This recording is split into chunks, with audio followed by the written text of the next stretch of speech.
So I'm stopping back with the plan I told you about. I have spent a lot of time meditating and unhooking myself from technology as much as possible. And I came up with some inspired ideas that I want to share with you, and I want to take you on this journey with me, please. So, number one, I'd like you to, if you think this is a good idea, to actually commit to it and to begin it and to share what you're going to do and the choices you're going to make to move ahead, so we can all do this together, because I really want to track it, because it's one thing to say something, it's another thing to do it and then track the progress. So that's what I'd like to do. Okay, number one, this is what I'm talking about. I'm talking about 10 minutes to greatness. I'm talking about that if you take just 1 hour away from your normal programming on TV, that you can change your life and change the world. And this is how I'm going to suggest that you do it. It's not even going to take an hour, actually. It's going to take less than that. You have to choose one for yourself.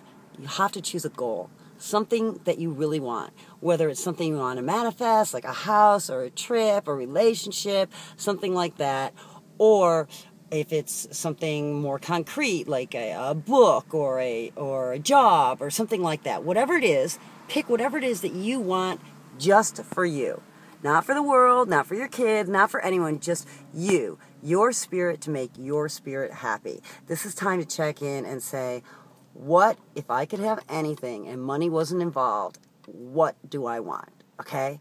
Decide what that is. Really delve into your spirit and ask your spirit, like you were when you were a little kid, and you didn't stop. And you're like, I want a castle, and I want a flying horse, and okay, and then you find out some of that's impossible, but a lot of it's not impossible. But what we do is stop dreaming, because we stop believing we can get it. So today, I'm going to ask you to mine the depths of your childhood and your own spirit and see what makes you smile, what makes you jump with joy, what makes you passionate about getting up. See if you can find something that you really want to move toward, okay? That's number one. You're going to spend 10 minutes every day from here on out focusing on doing some kind of action to further you toward that goal. Okay, secondly, 10 minutes of meditation. 10 minutes of meditation is going to tap you into source. You can call it the Holy Spirit, you can call it connection, you can call whatever name you want, but ultimately it's love. And it's the 99.99% of the space that connects all of us that you're tapping into. And when you tap into it, you start to get empowered. You get recharged. And not only that, you start to get very clear direction. Not scattered mind fear things or programming, like I found so much of what goes on with TV is programming and desensitizing to violence, for instance. There's so many stories about murder and CSIs and things that you get used to seeing all these horrific things. And when you unplug from it for a while, things start to take on importance again. And when you see something horrific, it bothers you. And it may remind you that you have feelings and that you've been stuffing them and you've been dumbing them down because you desensitized yourself through TV and this mass barrage of violence. So I want you to take another 10 minutes to unplug and connect back into source. Just 10 minutes. And I'll tell you how to do it. It's really simple. You can go into, some complicated meditation practices if that's what you want to do. But I have done whole videos on meditation, and it's as simple as sitting down for 10 minutes and just trying to get rid of the extraneous thoughts that are going through your head and to just be in the present, listening to your breath, the intake and outtake, and just trying to clear your mind so that you can be open to connection. Okay, that's the second part. The third part to complete the triangle, because in the third dimension, mind, body, and spirit is what's needed to create the triangle for things to manifest into, to become concrete in the third dimensional world, to come out of the ethers and into concrete manifestation. All three parts of you need to agree on it. Now, I'll give you an example on this. Okay, say you're dating somebody, a girl or a guy, and you find them super attractive, super sexy, whatever, having great sex, awesome body, awesome, attractiveness quality, great, okay? And maybe they have this, brilliant mind. They're really smart and together, and you're like, yeah, I really love that too. I'm really connecting on both the mind and the body here. But then maybe when it comes to spirit, maybe you have this awesome spirit that wants to travel the world and go on adventures. And maybe that person has a spirit that doesn't really want to do anything. Maybe that person has a spirit that's been squashed, or that doesn't have any desires or passions like you do.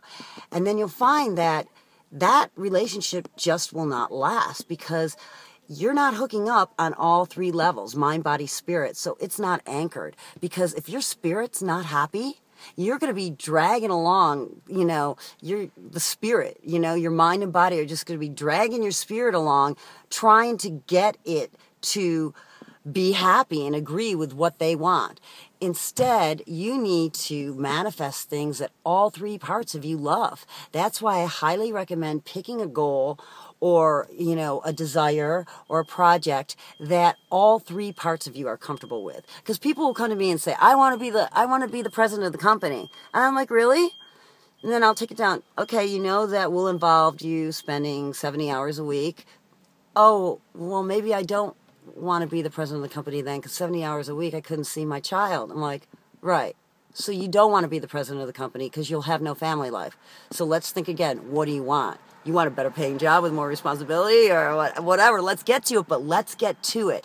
Because if all three parts of you are agreeing, you're going to manifest it. And if all three parts of you aren't agreeing, you won't manifest it. And then you'll think, oh, what was me? When really it's like, that wouldn't have made you happy, and that's why you're not manifesting it. You're blocking it yourself. So it's really important to choose things that all three parts of you really want. And sometimes that means scaling it down. Like I had this girl, I want to marry this guy in my office. When it got down to it, really all she was ready for was a phone call. She wasn't even ready to go out on a date with this guy. So it's like, listen to yourself. And that's where the meditation is so invaluable, because you start to really know yourself. So the third part of my plan to save the world and to save ourselves is the world part.